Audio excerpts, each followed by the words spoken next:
Bon, donc finalement, on va discuter rapidement la catalyse. Donc, on peut essayer de donner une définition. Par contre, il y a plusieurs exemples différents, donc c'est un peu bizarre de les classifier tous de la même façon. On dit qu'un catalyseur est une substance qui accélère une réaction sans être consommée.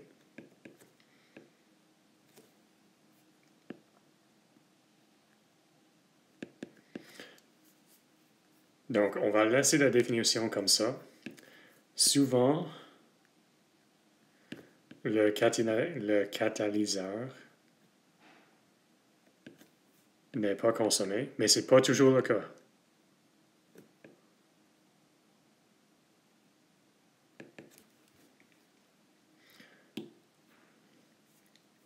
Bon, donc il y a deux types. En principe, il y a homogène.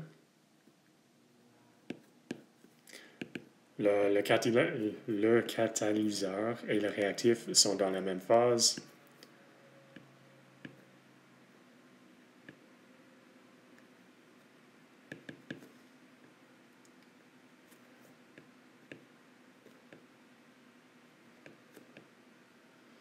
Donc, nous sommes en chimie. D'habitude, la très forte majorité du temps, c'est en solution.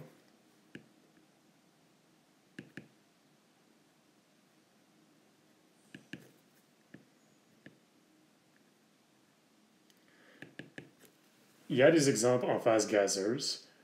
Je pense que quand j'étais au premier cycle, on a fait une réaction comme ça en phase gazeuse. C'était compliqué, mais ça se faisait.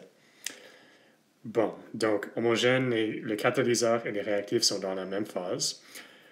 L'autre, c'est hétérogène. Et bien entendu, vous pouvez deviner, le catalyseur et les réactifs sont dans des phases différentes.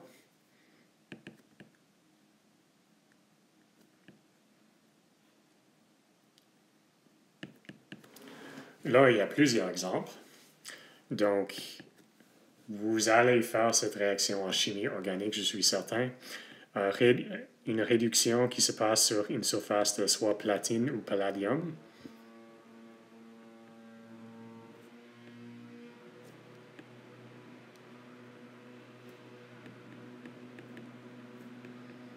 L'exemple familier.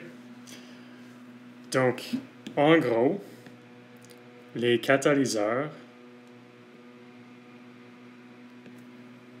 baissent l'énergie d'activation en offrant un chemin différent pour la réaction.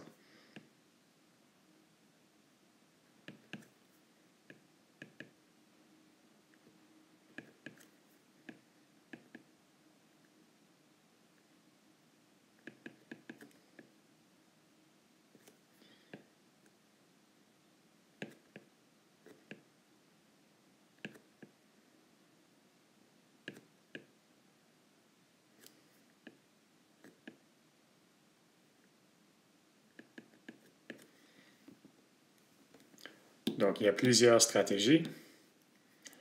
Mais en gros, c'est toujours le cas qu'on baisse l'énergie d'activation en offrant un mécanisme différent.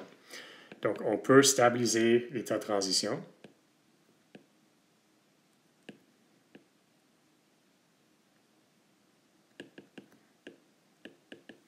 On peut déstabiliser les produits, ou les réactifs, pardon. Et c'est ça une des stratégies en organométallique.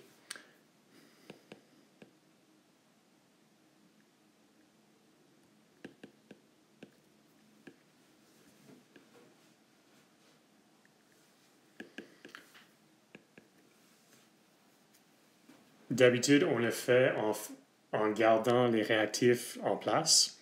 Donc, on forme un lien ou quelque chose pour garder les réactifs en place pour augmenter la fréquence des collisions.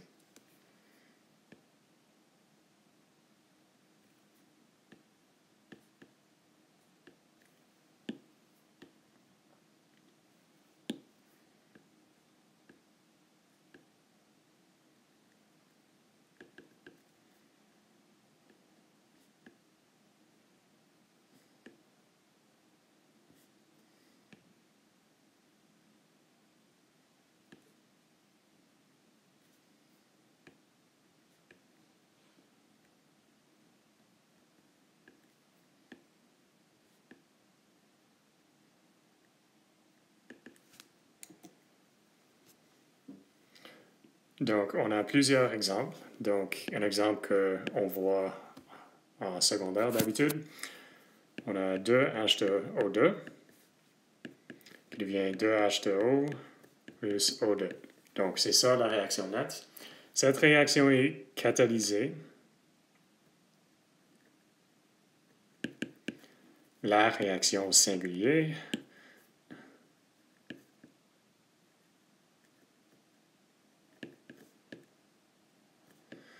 Bon, donc I-, je pense que c'est iodure. J'ai fait mon nomenclature en anglais, je suis désolé. Bon, et le mécanisme est bien compris. Donc on a H3+. Ne mémorisez pas ça. C'est un exemple.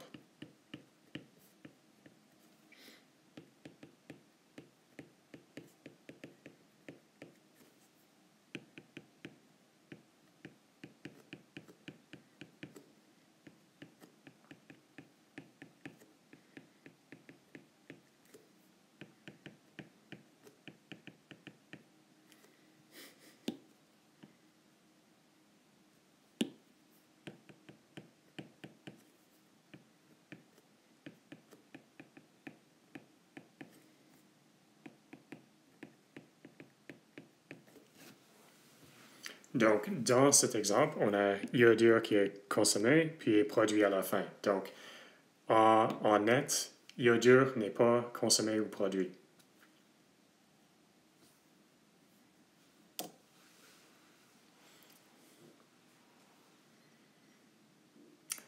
Bon, ensuite, je vous donne une grande simplification et ne dites pas ça à Fred.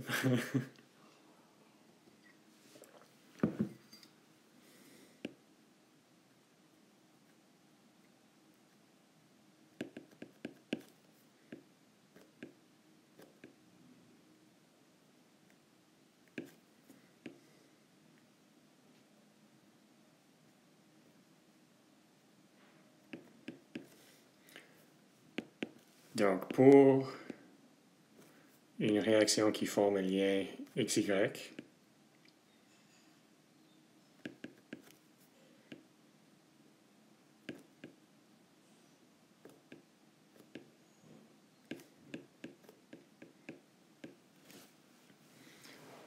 il faut avoir une collision entre X et Y avec assez d'énergie dans la bonne orientation, etc.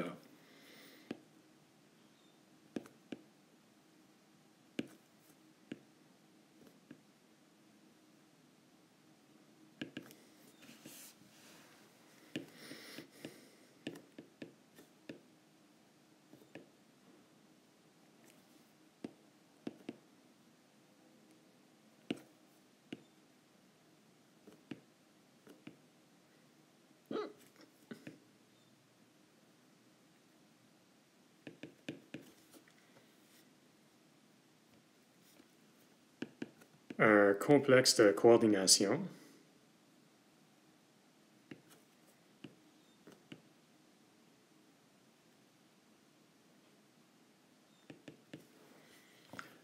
sert à garder X et Y à un bon endroit pour stabiliser l'état de transition.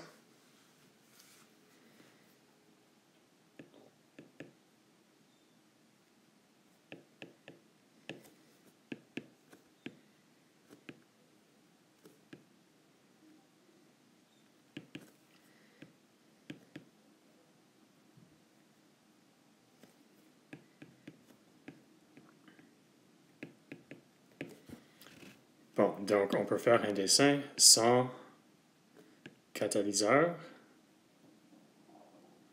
On a des X qui vont partout, puis on a des Y qui vont partout. Les collisions sont infréquentes et même si on a une collision, il faut avoir assez d'énergie.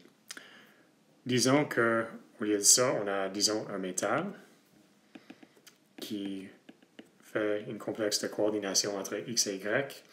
Il n'y a pas de lien chimique entre X et M ou Y et M, mais ils sont quand même dans le bon endroit pour faire une collision. Donc, le métal a un système de ligands qui sert à garder X et Y dans la bonne place. Donc, ça va former X et Y et on va régénérer notre métal avec un système de ligand. Donc, on ne va pas discuter plus que ça. Je ne suis pas chimiste inorganicien. Je ne veux pas vous dire des choses plus spécifiques que ça. Mais en gros, c'est ça la stratégie.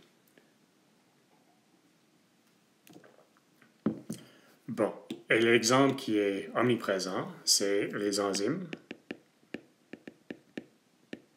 À chaque seconde de notre vie. Les enzymes sont beaucoup plus grands et sont très efficaces pour des réactions particulières ou des classes de réactions.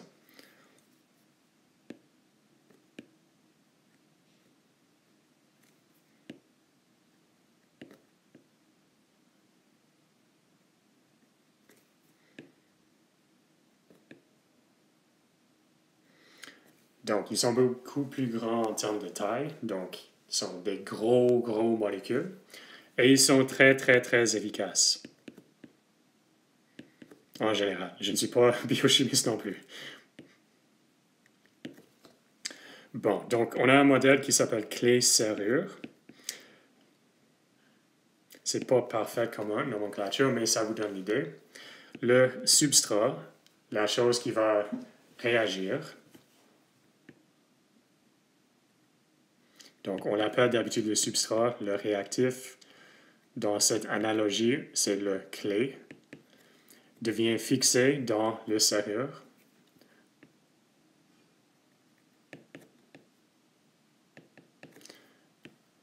On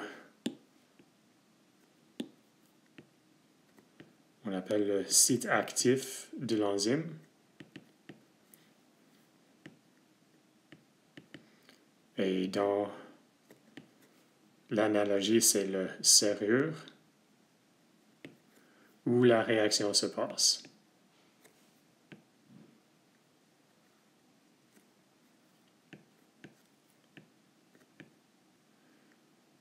Donc, je ne l'ai pas dit, un enzyme, c'est une protéine gigantesque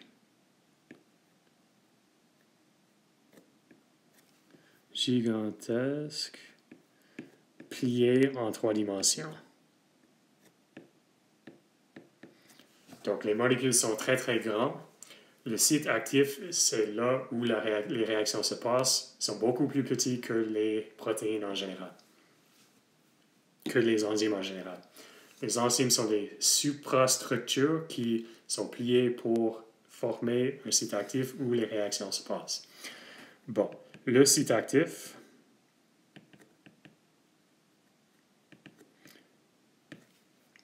est optimisé pour une ou quelques, je vais dire une réaction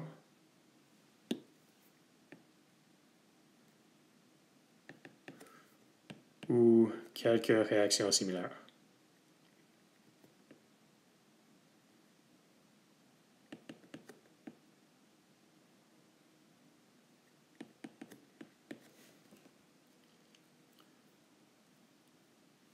Bon, donc, avec vos autres professeurs, vous allez apprendre beaucoup concernant les enzymes. On va regarder un modèle simple. Ça s'appelle le modèle Michaelis-Menten, qui est en utilité dans la littérature. Donc, je ne vais pas appeler ces noms.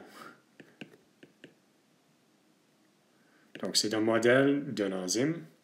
On a E, enzyme, puis S, substrat. Encore une fois, le substrat, c'est le réactif. Donc, E plus S, qui devient un complexe ES, qui devient E plus produit. Donc, on a des constants. Okay. Et le message de ce modèle-là, le substrat devient lié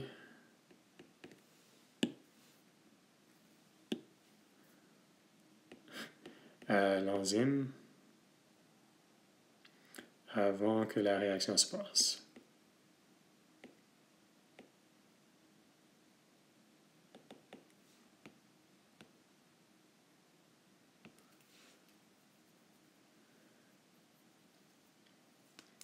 une fois que le complexe enzyme-substrat est produit, la réaction est rapide et donc on peut utiliser l'approximation d'état stationnaire.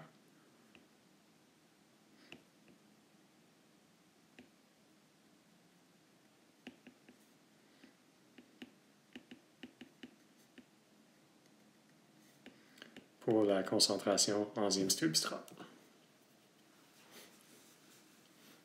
Bon, donc, c'est un modèle cinétique qui est pas compliqué. Les équations pour les vitesses sont simples. Pour les résoudre ou pour les intégrer, ça devient compliqué en général. Il faut faire des approximations, donc on les fait.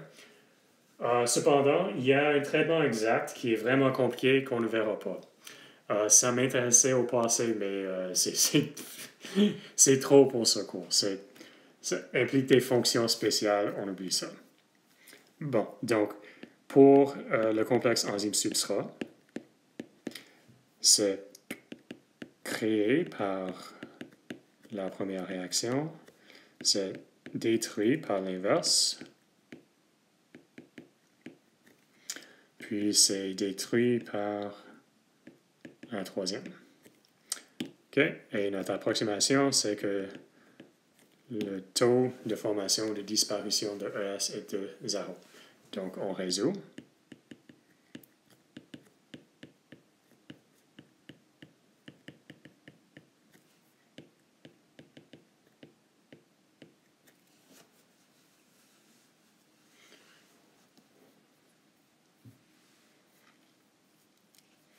Bon, on introduit Km, qui est défini comme Ka divisé par Ka' plus Kb. Ça s'appelle le constant Michaelis-Menten.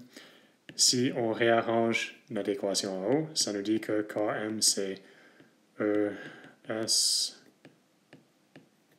divisé par ES. Ce n'est pas exactement le constant d'équilibre pour la réaction, mais c'est plus ou moins l'interprétation. Bon, donc, on a une conservation de l'enzyme, donc en tout temps. On commence avec un montant d'enzyme, puis après le début, voilà ça. Donc, l'enzyme n'est pas détruit.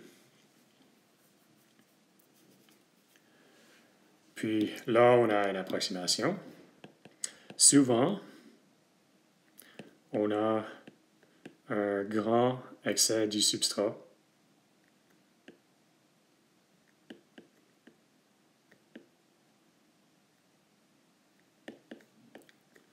Ce qui veut dire que la concentration de S est plus ou moins la concentration initiale de S.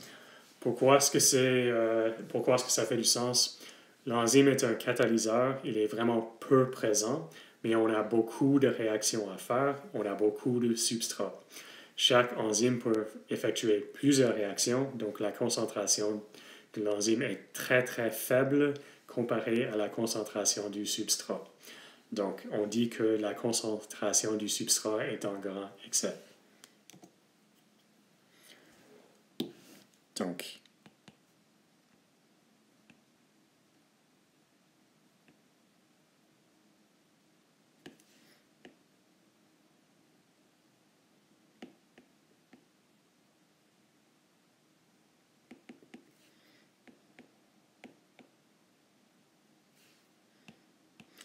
la concentration de l'enzyme est beaucoup plus moins que la concentration du substrat.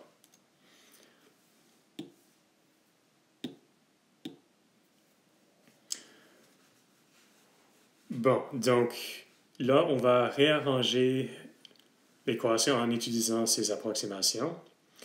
Puis on va trouver une forme qu'on peut dessiner comme une ligne. Et c'est ça qu'on va faire parce que en dessinant une ligne, on a bien compris. Bon, donc on commence avec la concentration enzyme-substrat, qui est 1 sur Km enzyme-substrat, simplement en réarrangeant ça.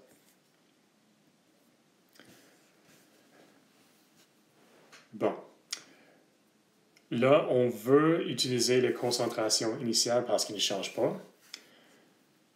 Et si on remplace E par E0 moins ES, ça va simplifier la vie aussi. Donc,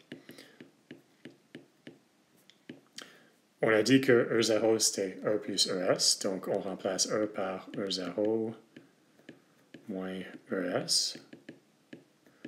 Et on a dit qu'on avait un grand excès de S, donc on remplace S par S0. Donc E0 et S0 sont préférables parce qu'ils ne changent pas. Donc, on réécrit. Donc tout ça, c'est un constant.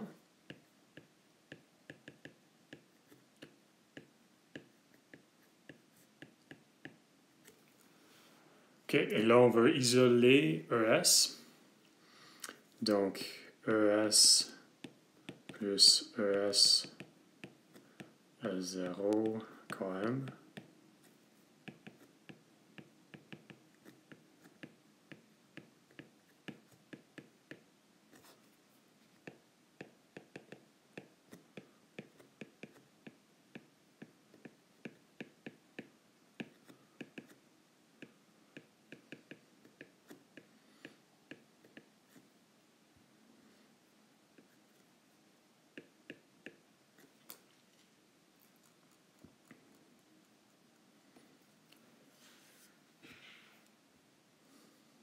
On va diviser les deux côtés par 1 plus S0 divisé par Km.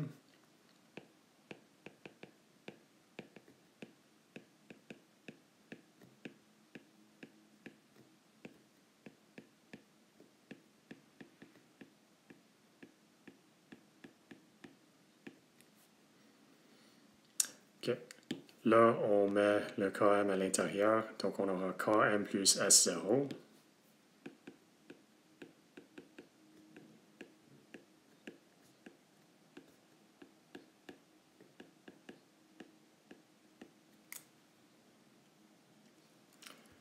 Puis,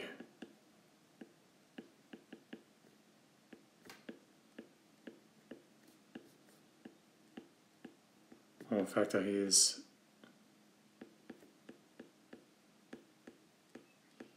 comme ça. Pourquoi? Parce que c'est la forme habituelle pour ça.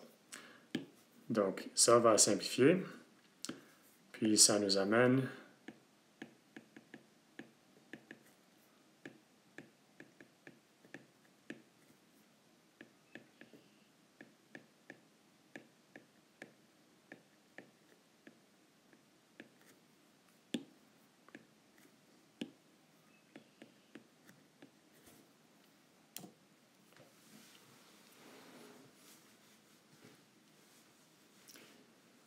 bon, donc, en tout temps, bon, on a que la concentration de ES a cette forme-là.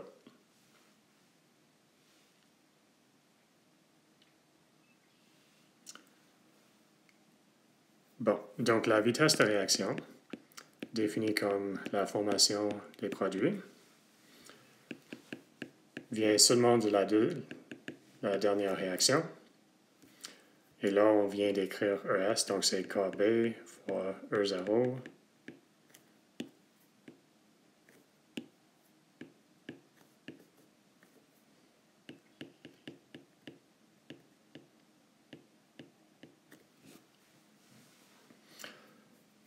Puis d'habitude, on écrit comme ce qu'on appelle Vmax, qui est le numérateur, 1 plus. OK. Et cette équation-là, c'est l'équation Michaelis-Menten.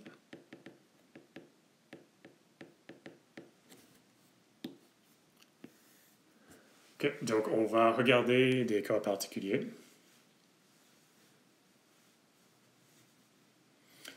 Pour bien comprendre pourquoi on l'a appelé Vmax. Donc, dans un premier temps, disons qu'on a un montant d'enzyme donné et on a S qui est très très grand.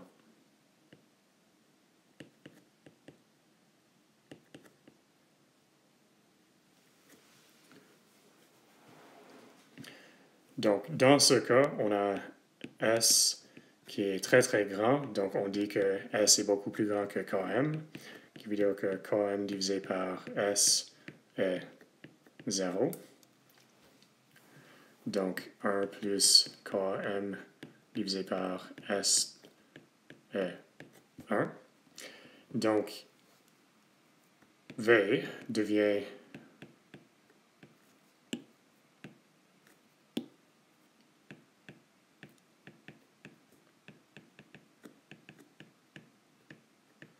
donc ce qu'on a défini comme Vmax.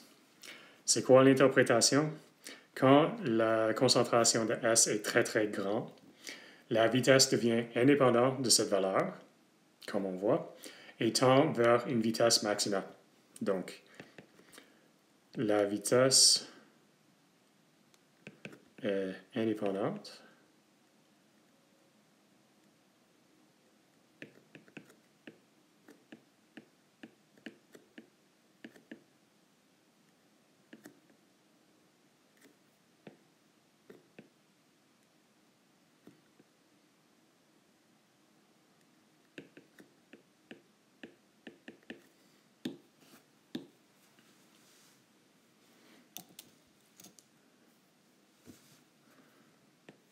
Okay? Donc, pour qu'on ait une réaction bien catalysée, on aimera que le substrat soit en grand excès. Si ce n'est pas le cas, donc disons que le substrat est faible, le montant la concentration du substrat est faible, donc disons très faible. C'est un cas limitant, il y a des cas au milieu. Donc, dans ce cas, on a que Km est beaucoup plus grand que 0. Donc, Km divisé par S0 est très très grand. Donc, Km divisé par S0 plus 1, c'est plus ou moins la même chose que Km divisé par S0. Et la vitesse n'est pas indépendante de S0, mais devient Kb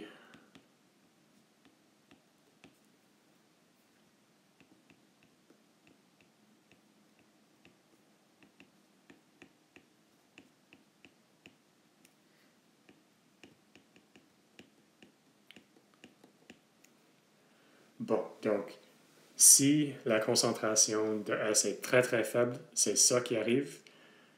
Si c'est très très grand, la vitesse est indépendante de S. Il y a des cas au milieu, mais ils sont moins intéressants. Ce cas-là, on le voit juste à cause qu'on peut simplifier les équations. Ça n'arrive pas souvent dans la réalité. Ce qu'on veut, c'est que S soit très très grand. On a une réaction bien catalysée par un enzyme. Bon, donc on réécrit l'équation pour la vitesse de réaction.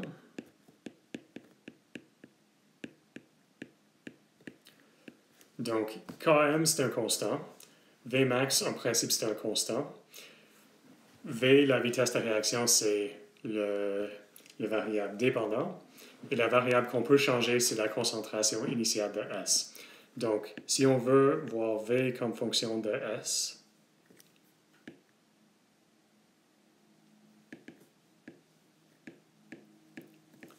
et si on veut le bien comprendre, il faut le mettre en forme linéaire. Et vous devrez être capable de mettre cette équation en forme linéaire. Bon, donc si on... Au lieu de V, on prend 1 sur V. Donc on a 1 plus Km divisé par S0 divisé par Vmax, qu'on peut réécrire comme 1 sur Vmax plus Km divisé par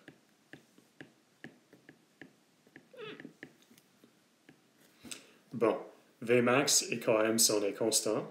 V, c'est ce qu'on veut voir, et S0, c'est la variable qu'on peut contrôler. Donc, dans cette forme-là, on a une équation linéaire. Si on fait un plot de 1 sur S0, donc on a Y est égal à B plus AX.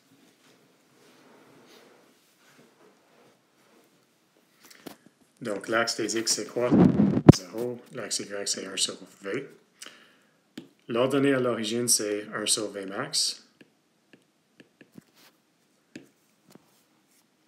Mais on ne peut pas aller là. Pourquoi? Parce qu'on ne peut pas avoir une concentration de 0. En principe, c'est impossible d'avoir une concentration infinie. Donc, on peut mesurer ici. Ensuite, on peut extrapoler là. On peut extrapoler à cause que c'est une forme linéaire. L'extrapolation est bien définie. Puis on peut aller de l'autre sens aussi. Puis c'est quoi l'abscisse à l'origine? Ça devra être ça.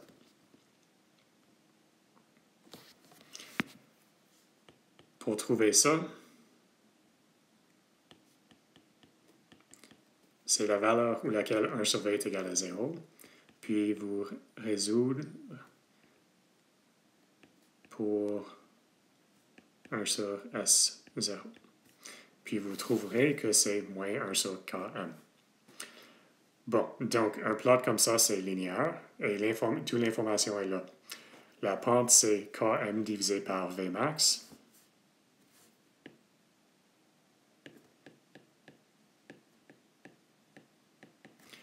L'ordonnée à l'origine, c'est 1 sur V max et l'abscisse à l'origine, moins 1 sur Km. Donc, à cause que c'est en biochimie, un plot linéaire comme ça a un nom associé avec. J'ai l'impression que ça s'appelle un plot Lineweaver-Burke. Arbitraire. Bon, l'important, c'est que vous soyez capable de mettre cette équation en forme linéaire puis faire un plot ayant des données. Bon, donc c'est ça la forme simple de Michaelis-Menten. Il y a des formes plus intéressantes. Donc, dans vos prochains cours, et là, je pense que c'est avec M. Greener que vous allez voir ça.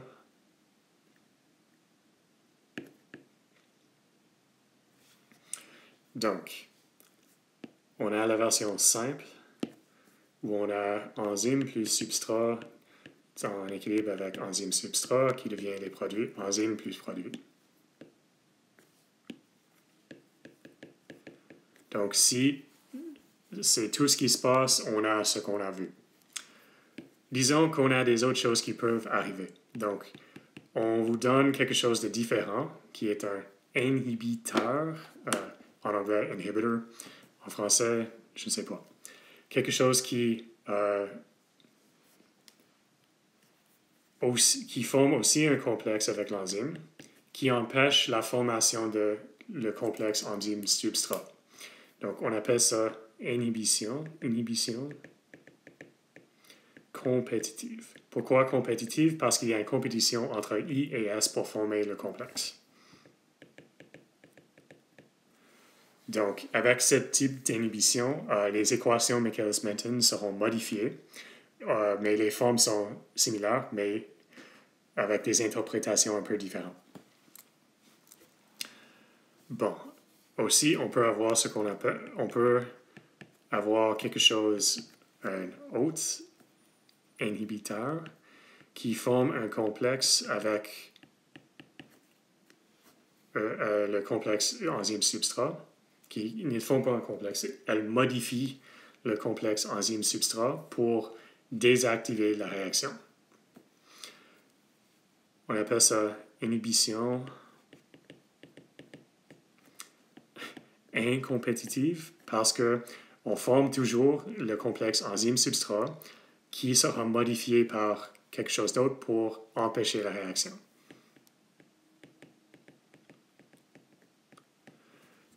Ça va modifier le modèle Michaelis-Menten, mais on peut toujours le modéliser. Le modèle est modifié, mais on peut l'interpréter et on peut